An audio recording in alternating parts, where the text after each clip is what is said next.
प्रिय छात्रों, फिर एक बार हम अगले गद्यांश में अध्ययन करें और अध्ययन प्रारंभ करते हैं। गद्यांश पूर्व प्रसंग से जुड़ा हुआ। मिथ्या महात्म्य गर्भ गर्व निर्भराश्च न प्रणमन्ति देवताभ्ये न पूजयन्ति द्विजातीन् न मानयन्ति मान्यान् न आर्चयन्ते अर्चनीयान् नाभिवादयन्ते अभिवादनार्हान् नाभितिष्ठन्ति गुरून्। यानी जो राजा लोग हैं जिनका स्वभाव दूषित होता है, दूषित उनका व्यवहार हो जाता है, तो उनके मन में किस प्रकार के भाव होते हैं, इस प्रकार को इस बात को अब कवि आगे क्रम से कह रहे हैं और इसका प्रसंग पूर्व प्रसंग से संबंधित ही है। यानी यहाँ राजाओं के व्यवहार का वर्णन किया जा रहा है। तो मिथ्या महात्म्य गर्व निर्भरा, यानी झूठी महिमा के और घमंड से जो है मतलब प्रभावित होकर के और न प्रणमंती देवता भी, उनका आचरण कैसा होता है, यानी देवताओं को भी राजा लोग प्रणाम नहीं करते हैं और न पूजयंती द्विजातीन, तथा न ब्राह्मणों की पूजा करते हैं। यानी ब्राह्मण सबके लिए पूज्य होते हैं, देवता सबके लिए पूज्य होते हैं, वंदनीय होते हैं, लेकिन ये राजा लोग न तो देवताओं को प्रणाम करते हैं, न देवालय जाते हैं और न ही ब्राह्मणों को मतलब उनका सत्कार करते हैं, उनका पूजा करते हैं। न मानयंती मान्या, इसके अलावा जो भी माननीय व्यक्ति होते हैं उनका भी ये मान सम्मान नहीं करते हैं। न अर्चयंती अर्चनीयान, जो पूजा के योग्य होते हैं, जो अर्चना के योग्य होते हैं, उनकी भी अर्चना नहीं करते हैं। नाभिवादयन्ते अभिवादन अर्हान, अभिवादन अर्हान यानी जो प्रणाम के योग्य होते हैं उनको ये प्रणाम भी नहीं करते हैं। नाभ्युतिष्ठन्ति गुरुन्, तथा गुरुजनों को देख करके, जो गुरु लोग होते हैं शिक्षा देने वाले, ज्ञान देने वाले, उनके सम्मान में ये खड़े भी नहीं होते हैं, बैठे के बैठे रहते हैं। ऐसे राजाओं का मतलब राजाओं का इस प्रकार का व्यवहार होता है। तो इसकी व्याख्या में होगा, मिथ्या महात्म्य गर्भ निर्भरा, मिथ्या महात्म्य गर्भ निर्भरा तो मृषा गौरवाभिमान पूर्ण च अपि न नैव प्रणमन्ति नमस्कुर्वन्ति देवताभ्ये देवेभ्ये न नैव पूजयन्ति अर्चन्ति द्विजातीन ब्राह्मणादीन न नैव मानयन्ति सम्मानयन्ति मान्यान् माननीयान् न नैव अर्चयन्ति पूजयन्ति अर्चनीयान् पूजनीयान् न नैव अभिवादयन्ति प्रणमन्ति अभिवादन अर्हान् अर्हन योग्य प्रणाम अर्हान् न नैव अभितिष्ठन्ति अभिमुखम उत्थातुं प्रभवन्ति अभिवादनार्हान् प्रणामार्हान् न नैव अभ्युतिष्ठन्ति अभिमुखम उत्थातुं प्रभवन्ति गुरून् आचार्यान्। इसमें जो समस्त पद उनका समास विग्रह होगा। मिथ्या महात्म्य निर्भरा, तो मिथ्या महात्म्य से गर्व है, तेन निर्भरा तत्पुरुष समाज। द्विजातीन, द्विजाति येषां तान, द्विजातीन बहुब्रीहि समास हो गया। अभिवादन अर्हान, तो अभिवादनाय अर्हास्तान चतुर्थी तत्पुरुष समास। फिर व्युत्पत्ति होगी, यानी जो शब्द हैं उन शब्दों की व्युत्पत्ति यानी संरचना व्याकरण दृष्टि से किस प्रकार होती है। तो व्युत्पत्ति में जैसे महात्म्य शब्द है तो महात्मा शब्द और इसमें ये प्रत्यय देवता भी में देव शब्द है, तल प्रत्यय और भ्यस प्रत्यय का चतुर्थी विभक्ति बहुवचन में।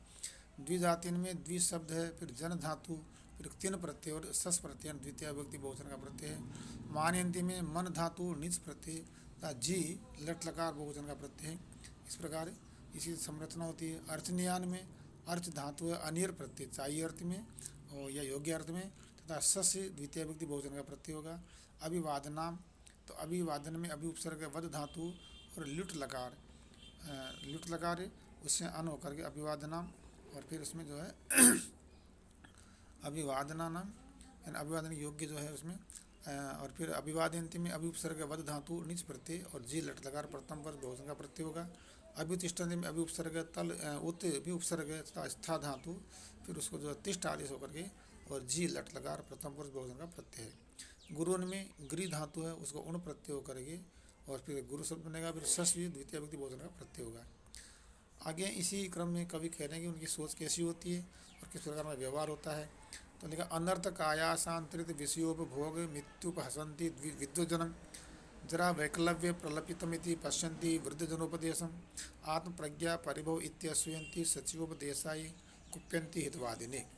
यानी अनर्थक आयासांतरित विषयोपभोगम इत्युपहसन्ति विद्वज्जनम, विद्वान लोग जो शास्त्र में परिश्रम करते हैं, ज्ञान का अध्ययन करते हैं, ज्ञान का आलोड़न करते हैं, शास्त्र का आलोड़न करते हैं, उनका ज्ञान अध्ययन करते हैं, तो उनके लिए क्या कहते हैं वो लोग कि अनर्थक आयास है, ये बेकार में आयास में परिश्रम कर रहे हैं।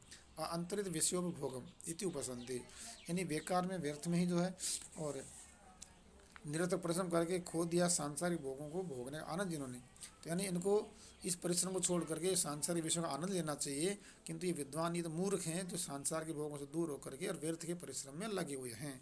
इस प्रकार कह करके विद्वानों की और मजाक उड़ाते हैं, उनका उपहास करते हैं। जरा वैकलव्य प्रलपितमिति पश्यन्ति वृद्ध जनोपदेशम, यदि कोई वृद्ध लोग उनको ज्ञान की बात कहते हैं तो उनके लिए कहते हैं तो बुढ़ापे में इनकी मति सठिया गई है, यानी जरा वैकलव्यम, और बुढ़ापे के कारण विकल होकर के, और प्रलापितम इति यानी व्यर्थ का प्रलाप करते हैं।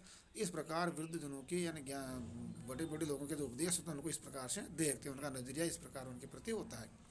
आत्म प्रज्ञा परिभव इत्य असूयंती सच्युपदेह कुप्यंती हितवादिनी, तथा जो सचिव लोग होते हैं जो उनको कोई ज्ञान की बात करते हैं, उनके परामर्श में करते हैं, तो उनको उनसे जो है, और आत्म प्रज्ञा परिभव यानी अपनी बुद्धि की निजता ऐसा मान करके और असूया ईर्ष्या करते हैं। सच्योपदेश है मंत्रियों की परामर्श वाक्य होते हैं। तथा कुप्यंती हितवादिनी, जो हितवादी है ना, हित की बात करते हैं तो उनको जो है उन पर क्रोध करते हैं, यानी हित की बात करने वाले तो क्रोध करते हैं, और जो सचिव लोग उनके ज्ञान की बात करते हैं उनका जो है अपनी बुद्धि का अपमान समझकर मंत्रियों के उपदेश से द्वेष करते हैं। यानी कोई अच्छा मंत्री सचिव को सही राय देता है, जैसा कि रावण ने विभीषण के साथ किया। विभीषण ने सत्परामर्श दिया, किंतु उसके परामर्श से और उसको मतलब नाराज हुई, अपमानित करके उसको और लात मार के बाहर निकाल दिया। इस प्रकार के राजाओं का व्यवहार होता है। अब इसमें व्याख्या होगी।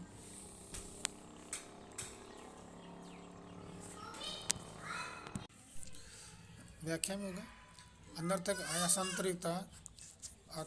आयासांतरित विषयो भोगम तो व्यर्थ प्रयास व्यवहित भोग विलासम इति एवं उक्त्वा उपहसन्ति विडम्बयन्ति विज्ञजनम जरा वैकलव्य प्रलपितम वार्धक्य पीड़ा प्रवचनम इति एवं उक्त्वा पश्यति आलोकयन्ति वृद्धजनोपदेशम आयुर्वृद्धि शिक्षा आत्मप्रज्ञा परिभव तो स्वबुद्धि तिरस्कार इति एवं उक्त्वा असूयन्ति ईर्ष्यन्ति सचिवोपदेशायै मंत्री शिक्षायै कुप्यन्ति क्रुध्यन्ति हितवादिने उपकार आलापिनी।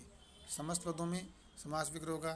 अनर्थ का आयास अंतरित विषयो भोगम, अनर्थ ज्ञान आयासन अंतरित विषयानाम उपभोग तम षष्ठी तत्पर। विद्वजनम में विद्वान से 400 जन है तम, तो इसमें कर्मधारी समास होगा। जरा वैकलव्य प्रलपितम जरया वैकलव्यम तेन प्रलपितम तृतीया तत्पुरुष। वृद्धोपजनोपदेशम वृद्धास्ते जन कर्मधारी तेषाम उपदेश तम षष्ठी तत्पुरुष। आत्म प्रज्ञा परिभव है तो आत्मना प्रज्ञा तस्या परिभव षष्ठी तत्पुरुष होगा। सचिवोपदेशाय सचिव से उपदेश है तस्मै षष्ठी तत्पुरुष। हितवादिने हितम वदति तो तस्मै, इस प्रकार उपद समास होगा। व्युत्पत्ति में होगा उपभोग में उप उपसर्ग भुज धातु कहीं प्रत्यय दाम द्वितीय भक्ति एक का प्रत्यय। वैकलव्य में विकलव शब्द है शय प्रत्यय। और प्रलपितम में प्र उपसर्ग लप धातु इट प्रत्यय त प्रत्यय होगा। उपदेश में उप उपसर्ग दिस धातु कहीं प्रत्यय अम द्वितीय भक्ति एक का प्रत्यय। प्रज्ञा में प्र उपसर्ग ज्ञा धातु क प्रत्यय और टा प्रत्यय होगा। परिभव में पर उपसर्ग भू धातु अप प्रत्यय और सु विभक्ति प्रत्यय। हितवादिना में हित शब्द वध धातु नीनी प्रत्यय तथा अंगे चतुर्थी भक्ति एक का प्रत्यय है। अगला गद्यांश के लिए यानी किसके प्रति नकारात्मक व्यवहार, किसके प्रति सकारात्मक व्यवहार है उन राजाओं का, तो देखें। सर्वथा तम अभिनंदन्ति तम आलपन्ति तम पार्श्वे कुर्वन्ति संवर्धयन्ति तेन सह सुखम अवतिष्ठन्ति तस्मै ददाति तम मित्रताम उपनयन्ति तस्य वचनम शृण्वन्ति तत्र वर्षन्ति तम बहु मन्यन्ति तम आप्तम आपादयन्ति यो अहर्निशम अनवरतम उपरुचित अंजलिर अधिदैवतम विगतान्य कर्तव्य स्तौति यो वा महात्म उद्भावयति। अर्थात ये राजा लोग उसका सम्मान करते हैं, उनके तो उपवास करते हैं। अच्छे लोग बोलते हैं सम्मान किसका करते हैं, किस साथ करते हैं, जो इनके हमेशा हाथ जोड़ के सामने खड़े रहते हैं। जैसे सर्वदा तम अभिनंदनती, हमेशा उसी का अभिनंदन करते हैं। आलपंती, उसी से बात करते हैं। तम पार्श्व कुरंती, उसी को अपने पास में रखते हैं। संवर्धयंती, उसी का अभिवर्धन करते हैं, उसी की वृद्धि की ओर अपना सहयोग करते हैं। तेन से सुखम अवतिष्ठन्ति, उसी के साथ में सुखपूर्वक रहते हैं। तस्मै ददाति, उसी को देते हैं। तम मित्रताम उपनयन्ति, उसी की मित्रता करते हैं। तस्य वचनम शृण्वन्ति, उसी की बात को सुनते हैं। तत्र वर्षन्ति, उसी पर कृपा की वृष्टि करते हैं। तम बहुमन्यन्ति, उसी को मानते हैं। तो तम बहुमन्यन्ते, उसी को बहुत आदरपूर्वक मानते हैं। तम आप्तम आपादयन्ति, उसी को आप्त कहते हैं बड़े वचन, बड़े लोगों की बात, यानी उसी का बात को आप्त वचन मान करके उसके साथ व्यवहार करते हैं। यो जो अर्थात ये सब व्यवहार उसी के प्रति करते हैं, ये यानी जो व्यक्ति अहर्निशम यानी रात दिन अनवरत लगातार उपरचित अंजलि यानी हाथ जोड़ करके उनके सामने, और विगतानी अकर्तव्य स्तौति यानी अपने कर्तव्यों को छोड़ करके, उस व्यक्ति को अपना जो कार्य करना चाहिए उस सब कार्य को छोड़ करके केवल राजाओं की जो चमचागिरी करता है, एक उनके सामने जो आनंद विनय करता रहता है, उनके हाथ जोड़ के उनकी प्रशंसा करता है, ऐसे लोगों को ये जो है, और जो कर्तव्य स्तौति यानी उनकी स्तुति करते हैं, उन्हीं लोगों को ये राजा लोग अपना पूरा सम्मान देते हैं, उसी को अपने पास में रखते हैं, उसी के साथ बात करते हैं, उसी का जो अभिवर्धन करते हैं, उसी की उन्नति को ध्यान देते हैं। अथवा यो वा महात्मा उद्भाव्यति, या फिर जो व्यक्ति इनकी महिमा का बखान करते हैं, इनकी झूठी प्रशंसा करते हैं, ऐसे लोगों को ये और आगे बढ़ाने में रखते हैं, उनका वृद्धि करते हैं, उनका सब प्रकार से ये और अच्छे सदव्यवहार उनके साथ करते हैं। व्याख्या में होगा सर्वथा का सर्वतः, तम जन्म अभिनंदंती यानी प्रशंसती, तम फिर जन्म हो जाएगा यानी उस व्यक्ति को, आलपंती भाषंती, तम में बार बार जन्म ही आएगा, पार्श्वे समीपम कुर्वन्ति विदधति, संवर्धयन्ति परिपोषयन्ति, तेन तृतीय व्यक्ति जनेन सह साधम सुखम सानंदम अवतिष्ठन्ते निषिदन्ति, तस्मै तदर्थम यो तदाति प्रददाति, तम जन्म मित्रताम सख्यताम ज उपनयन्ति प्रापयन्ति, तस्य जनस्य वचनम वचः शृण्वन्ति आकर्णयन्ति, तत्र का होगा तस्मिन्नेव वर्षन्ति यानी धनादि वितरन्ति, उसको धनादि की कृपा वृष्टि करते हैं। तम जन्म बहु अधिकम मन्यन्ति मानयन्ति, फिर तम जन्म प्रति आप्तताम यानी विश्वासम आसादयन्ति तो प्राप्नुवन्ति।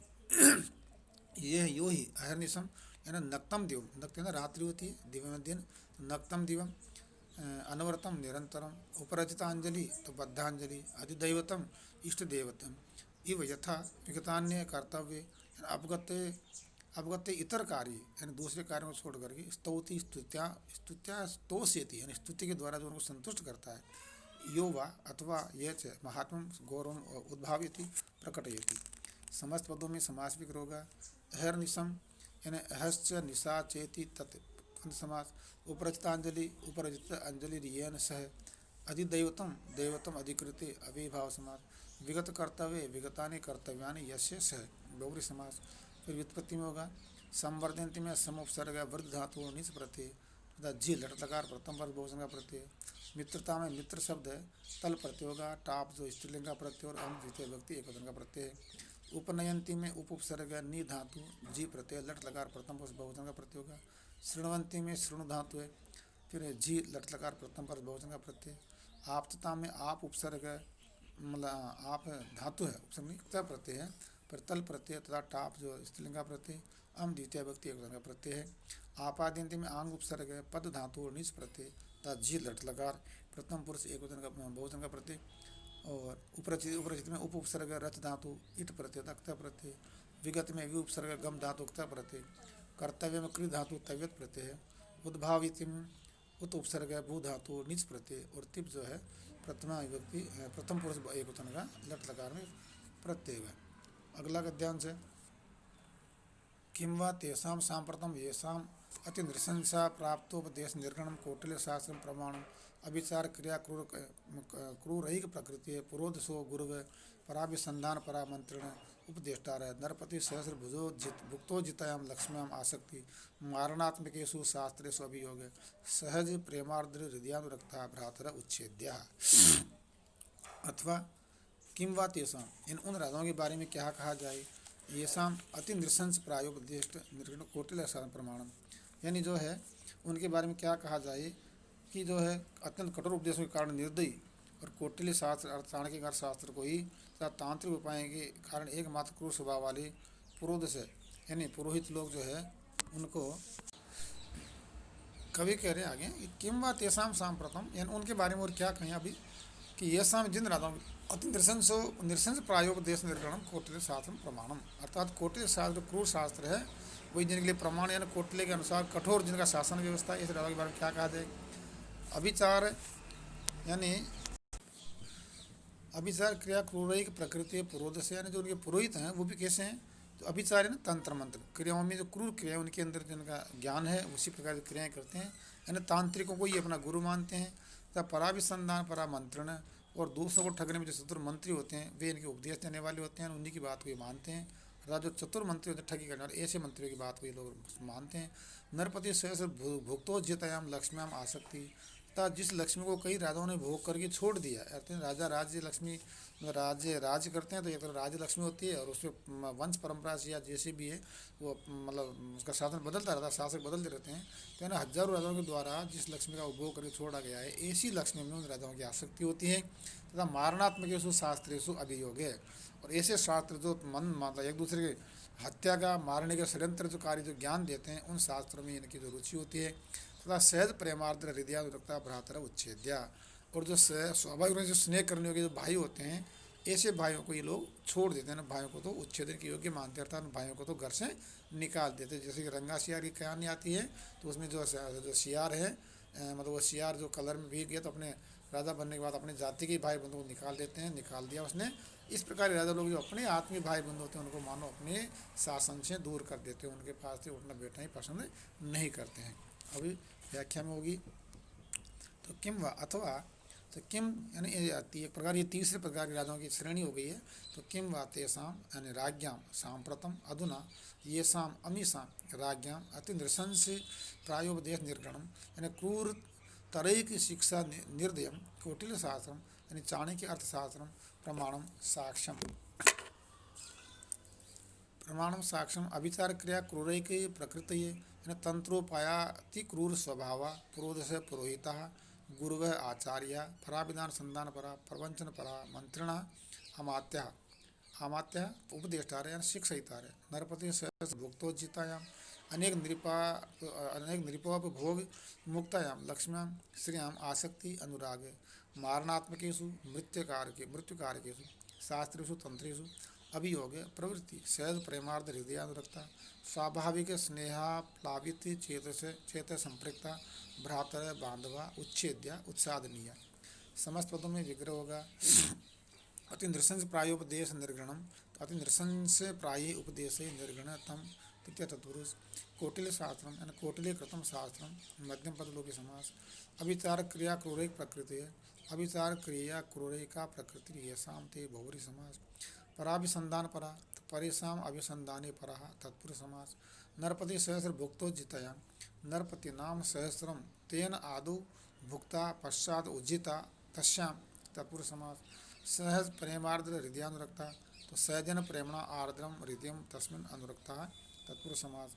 फिर व्युत्पत्ति में होगा कौटिल्य तो कुटिल शब्द में कौटिल्य में कुटिल शब्द और स्नेह प्रत्यय प्रमाणम में प्र उपसर्ग मा धातु और लुट प्रत्यय फिर अभिचार में अभि उपसर्ग चर धातु और घय प्रत्यय प्रकृति में प्र उपसर्ग कृ धातु तीन प्रत्यय और जस प्रथमा व्यक्ति बहुवचन का प्रत्यय अभिसंधान में अभि उपसर्ग फिर संभि उपसर्ग तथा धा धातु और लुट प्रत्यय है। मंत्रण में मंत्र शब्द है इन्हीं प्रत्यय जस प्रथमा व्यक्ति बहुवचन का प्रत्यय होगा। उपदेष्टारा में उप उपसर्ग दिस धातु फिर त्रिच प्रत्यय और जस प्रथमा व्यक्ति बहुवचन का प्रत्यय। नरपति में नर उपसर्ग है पा धातु और डति प्रत्यय। भुक्त में भुज धातु क प्रत्यय। उज्जिताया में उत उपसर्ग ही धातु ही यानी छोड़ने अर्थ में और त प्रत्यय। फिर टाप सप्तमी व्यक्ति टाप जो स्त्रीलिंग का प्रत्यय और सप्तमी व्यक्ति एकवचन में इंगी प्रत्यय। आसक्ति में आंग उपसर्ग फिर संज धातु तीन प्रत्यय सुप्रथमा व्यक्ति एकवचन का प्रत्यय है। अभियोग में अभि उपसर्ग है युज धातु फिर घय प्रत्यय सुप्रथमा व्यक्ति एकवचन का प्रत्यय है। अनुरक्ता में अनुपसर्ग रंज धातु त प्रत्यय जस प्रथमा व्यक्ति बहुवचन का प्रत्यय है। भ्रात्रा में व्री धातु त्रिच प्रत्यय और जस प्रत्यय। देखो भ्रातर भ्रातृ शब्द कैसा निर्मित होता है तो व्री धातु त्रिच प्रत्यय से भ्राता बनता है। फिर इसमें जस व्यक्ति प्रथमा बहुवचन में तो भ्राता भ्रातरो भ्रातर है, इस प्रकार रूप चलते हैं तो ये प्रथमा युक्ति बहुवचन का रूप है। उच्छेद में उत उपसर्ग है चिद धातु यद प्रत्यय और जस प्रत्यय है। इस प्रकार हमारा आज का हमारा अध्ययन का क्रम जो यहीं पर विराम हम लेंगे संपन्न होता है। धन्यवाद, मंगल कामना।